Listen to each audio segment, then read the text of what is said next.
خبر آپ کو دیں گے کراچی کی ضلع انتظامیہ نے پہلی ایمبولینس لین فعال کر دی ہے۔ ڈپٹی کمشنر ضلع جنوبی کے مطابق صدر کے علاقے میں مین فیلڈ اسٹریٹ میں تجاوزات کے خاتمے کے بعد ہنگامی رسائی کے لیے پہلی خصوصی ایمبولینس لین یہ بنائی گئی ہے، جس کے مناظر آپ اپنے ٹیلی ویژن اسکرین پر بھی ملاحظہ کر سکتے ہیں۔ شہریوں کی جانوں کے تحفظ ترجیحات میں شامل ہے، ڈپٹی کمشنر جنوبی کا یہ کہنا ہے۔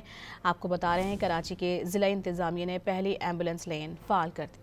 خبر آپ کو دیں گے کراچی کی ضلع انتظامیہ نے پہلی ایمبولینس لین فعال کر دی ہے۔ ڈپٹی کمشنر ضلع جنوبی کے مطابق صدر کے علاقے میں مین فیلڈ اسٹریٹ میں تجاوزات کے خاتمے کے بعد ہنگامی رسائی کے لیے پہلی خصوصی ایمبولینس لین یہ بنائی گئی ہے، جس کے مناظر آپ اپنے ٹیلی ویژن اسکرین پر بھی ملاحظہ کر سکتے ہیں۔ شہریوں کی جانوں کے تحفظ ترجیحات میں شامل ہے، ڈپٹی کمشنر جنوبی کا یہ کہنا ہے۔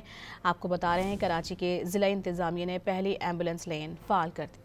خبر آپ کو دیں گے کراچی کی ضلع انتظامیہ نے پہلی ایمبولینس لین فعال کر دی ہے۔ ڈپٹی کمشنر ضلع جنوبی کے مطابق صدر کے علاقے میں مین فیلڈ اسٹریٹ میں تجاوزات کے خاتمے کے بعد ہنگامی رسائی کے لیے پہلی خصوصی ایمبولینس لین یہ بنائی گئی ہے، جس کے مناظر آپ اپنے ٹیلی ویژن اسکرین پر بھی ملاحظہ کر سکتے ہیں۔ شہریوں کی جانوں کے تحفظ ترجیحات میں شامل ہے، ڈپٹی کمشنر جنوبی کا یہ کہنا ہے۔